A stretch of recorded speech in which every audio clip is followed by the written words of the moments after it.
Next topic है जो कि मोस्ट इंपोर्टेंट टॉपिक है आपके एग्जाम के लिए और त्रैमासिक में आपको पूछा भी जा सकता है, ये आपको सबको आना भी चाहिए। टॉपिक का नाम बेटा है कार्य ऊर्जा प्रमेय।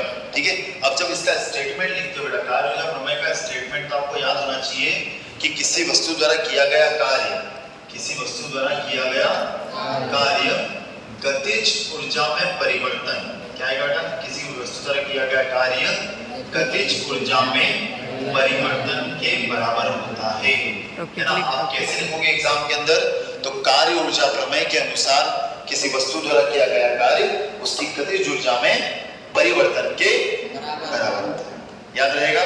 ठीक है बेटा, अब इसको स्टेटमेंट के बाद आप लिखेंगे जैसे कि माना कि कोई वस्तु u वेग से गतिमान है, माना कि कोई वस्तु कितने वेग से बेटा, u वेग से गतिमान है ना। इसको बोलते बेटा प्रारंभिक वेग है ना।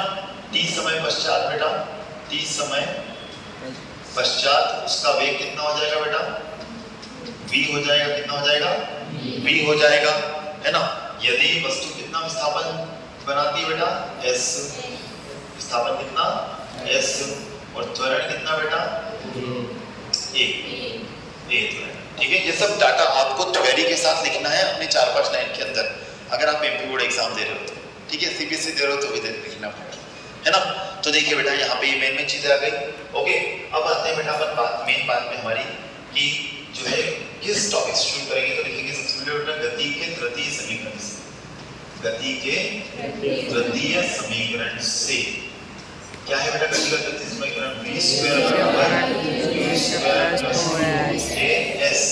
यहाँ से आपको s का मान निकालना है बेटा, आराम से सुनो, ध्यान से सुनो। ठीक है, ये सबको याद ही होगा। यहाँ से आपको s का मान निकालना है, तो v square minus u square बराबर 2as और s बराबर v square minus u square बटा 2a, समीकरण 1। आई थिंक सभी को क्लियर हो गई होगी अच्छे से, हो गई, बहुत बढ़िया। ठीक है, यस नो बोलते रहना बेटा ताकि रहे कि हाँ जिंदा इंसान यहाँ पे बैठे हुए मतलब स्टूडेंट्स।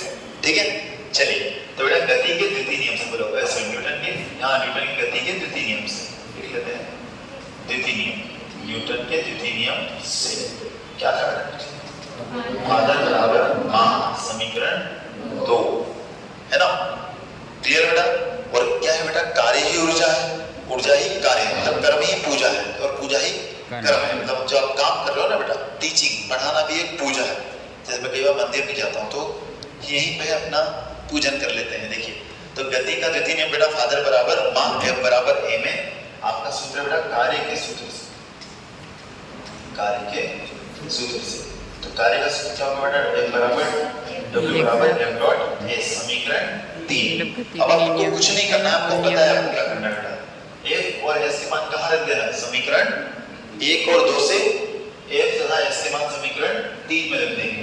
तो डायरेक्ट लिखो बेटा डब्ल्यू बराबर एफ की जगह क्या आ जाएगा बेटा आपका एम आ जाएगा, और ए की जगह क्या आ जाएगा बेटा आपका v square minus u square बटा 2a। ठीक है बेटा, ए से ए कट गया, तो कार्य बराबर क्या मिला बेटा, m v square minus u square बटा 2। इसको और शॉर्ट करते हैं अपन, तो m का अंदर गुणा कर देते हैं, तो mv square minus mu square बटा 2। ये दो किसी एक के बटे में है क्या, नहीं, दोनों के बटे में है ना। तो w बराबर क्या हो जाएगा बेटा आपका 1/2 mv की घात 2 माइनस 1/2 mu की घात 2। अगर ये जल्दी हो गया हो, वैसे यहाँ पे बात समझ में आ जाना चाहिए। ठीक है, लेकिन अगर मान लो सपोज करो तुम्हें यहाँ से समझ में नहीं आता है तो मैं एक बार और समझा देता हूँ, है ना। ठीक, देख लीजिए, गोपरी है ना 2।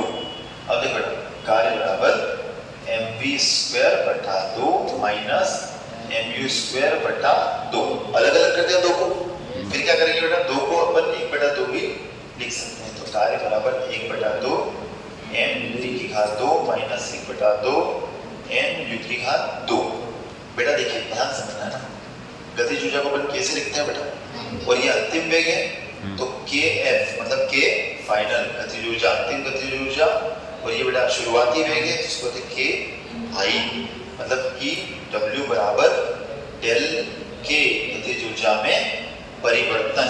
तो किसी वस्तु, अब कार्य ऊर्जा प्रमेय फिर से बोलेंगे बेटा, तो क्या है कार्य ऊर्जा प्रमेय बेटा, तो कार्य ऊर्जा प्रमेय के अनुसार किसी वस्तु द्वारा किया गया कार्य उसकी गतिज ऊर्जा में परिवर्तन के बराबर होता है। ठीक है बेटा, ये हो गया तुम्हारा प्रूफ पूरा। एग्जाम में आएगा, छाप देना। ठीक है, नोट कर